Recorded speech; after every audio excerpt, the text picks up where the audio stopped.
You're watching the Brother Henry and You Show. Engaging. Informative. Inspirational.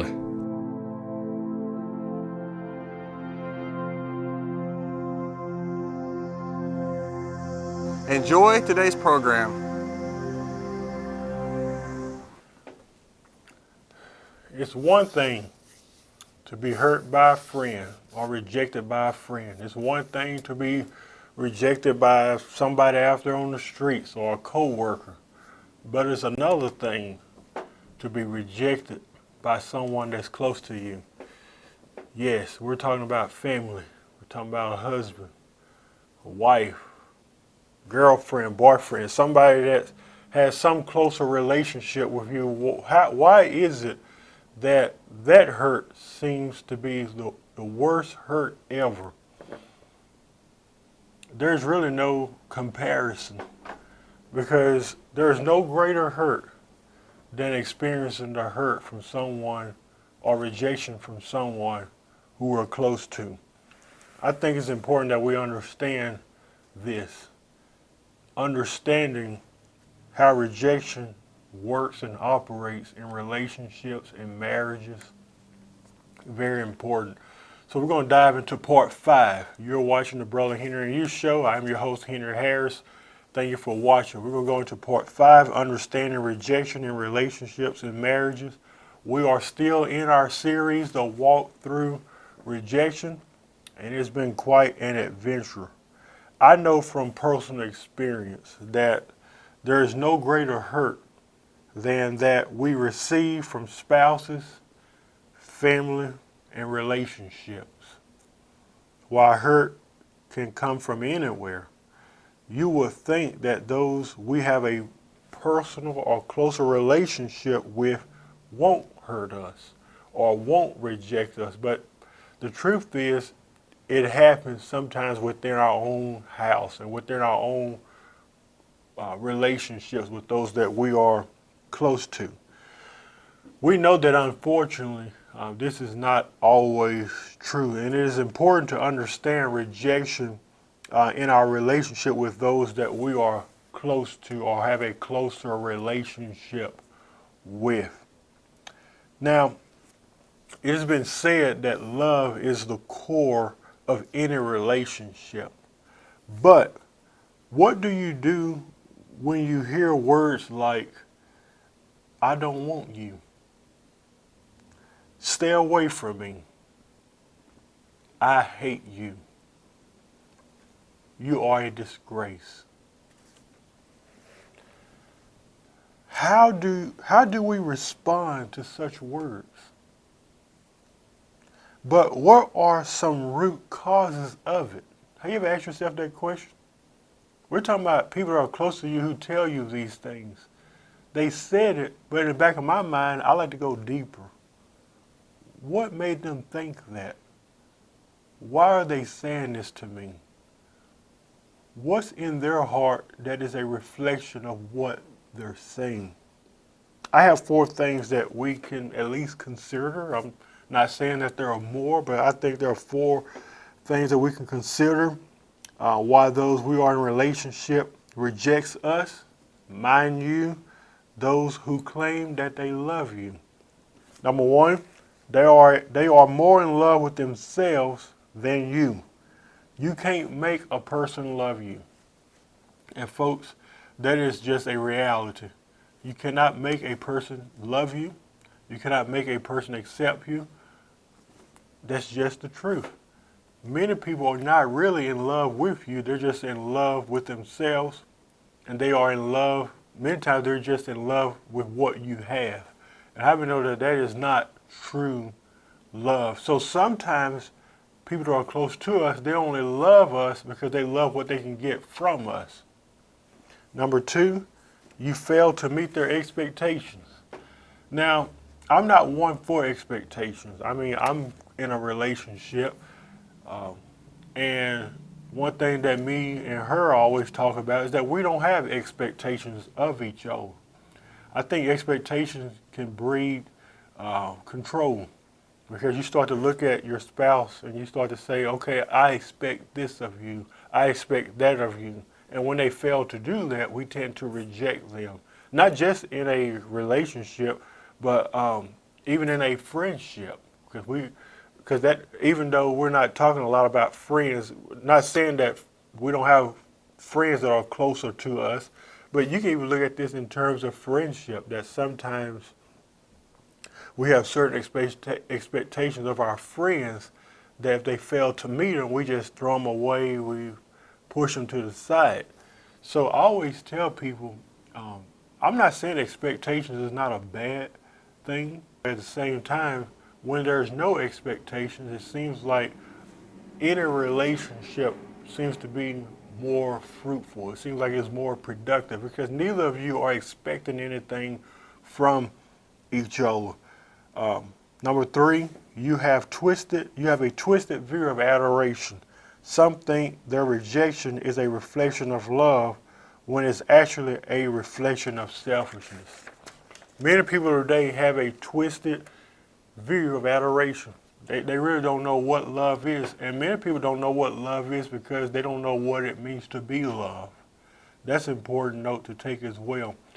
And their rejection of you many times is a reflection of their own bitterness and selfishness and hurt that they've experienced in their lives themselves. So I've often said this, you can't really give what you don't have. And if you are a person who is dealing with rejection and you're rejecting your spouse or rejecting someone else, this can be detrimental to any relationship or that you have, because you will never have a healthy relationship until you deal with that. It goes back to lesson one that we talked about a few weeks ago, dealing with the man in the mirror, looking in the mirror saying, okay, I got to deal with this.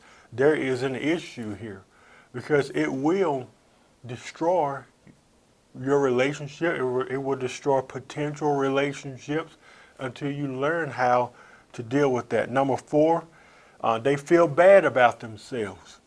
So to make themselves look superior or more powerful, they will attempt to make you feel bad. We're talking about people that are close to us. They'll try to make you feel bad, and they do that only with the motive of trying to bring you down. And it's sad to say this, but sometimes people do that to make themselves look superior or make themselves look good or make themselves look powerful, but it actually makes you look weak. It actually demonstrates that you are dealing with some hurt. You are dealing with some rejection, or else you wouldn't do that.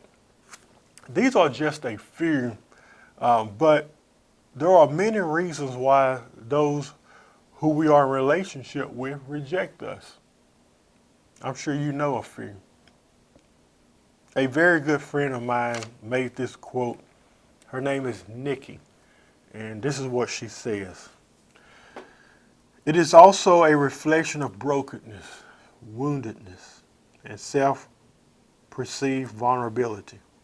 Folks can reject because they have been abused and hurt, and they're hiding behind a wall of self-protection. When we don't see that we are fully and unconditionally loved and accepted in Christ, self-protection and selfishness are quite normal. Could it be that when we haven't experienced unconditional love ourselves, it would be impossible to extend what we don't have? It makes a lot of sense that where we lack in love, it only leaves room for self-protection and selfishness. It goes back to what I said earlier. You can't give what you don't have. If you've never been loved and don't know what love is all about, you really can't give that to your spouse. You can't give that to a family member. So if you don't have that, all you can give is rejection, because that's all you've ever known. Rejection is pretty much like your home. Rejection is pretty much your life. Rejection has become who you are. So that starts to manifest in your life, and you start to reject those who you are close to, and who you love, or say you love anyway. It is the worst feeling ever to be rejected by a spouse or in a relationship. Sometimes when we are rejected by someone we love, always remember their rejection of you may be what they themselves are struggling with.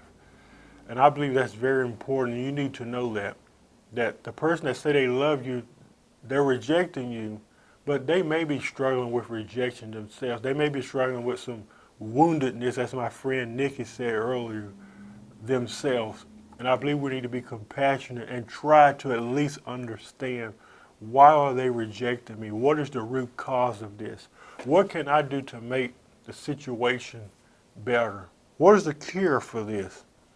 Sometimes rejection is only a reflection of who we are. As sad as it may sound, many opt out of relationships because they were rejected.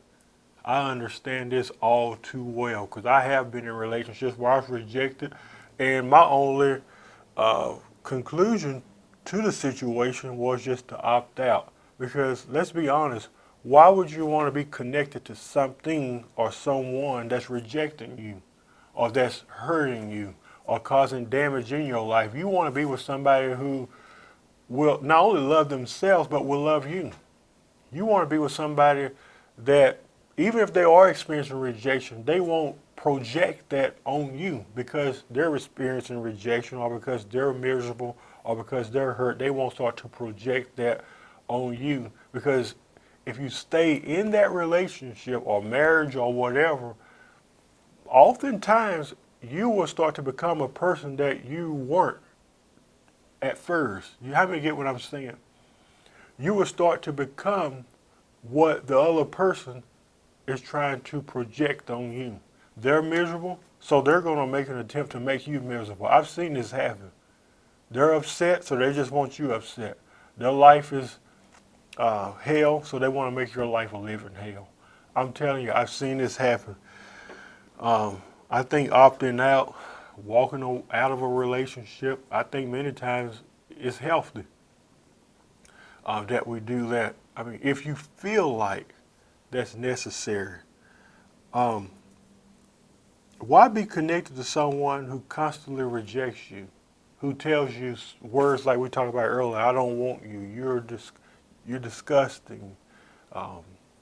You're no good. Why would you want to be connected to something that constantly puts you down and degrades you? You're better than that. You're better than that. So here's what I did. If you feel a person, no matter that's a husband, wife, whoever it may be, is rejecting you, then you must be willing to take a step back and free them. I know that's hard to do. I've done it before. You have to do it. If you feel like that's happening, you must be willing to take a step back and free them. Sometimes letting go means loving them enough to see them happy, even if it's not with you. Letting go is never easy, but never stay connected to someone who has no desire to be with you. Sometimes letting them go and seeing them happy will create freedom for you. How many get what I'm saying? Don't stay connected to something or someone who's rejecting you. They may have some internal unfinished business they need to deal with. And you can't force them. You just have to free them. And as you do that, you free yourself. That is so important. I appreciate all of you for watching. Next week, we'll be going into part 6 of our series, The Walk Through Rejection. And we will be talking about when rejection and isolation meet. What happens when that happens? What happens when rejection and isolation join hands? We'll talk about that next week. Hi, my name's Heather. Thank you for watching the Brother Henry and You show today. If you've enjoyed the show today, visit us at facebook.com/The Brother Henry and You show. Thank you for watching and have a blessed day.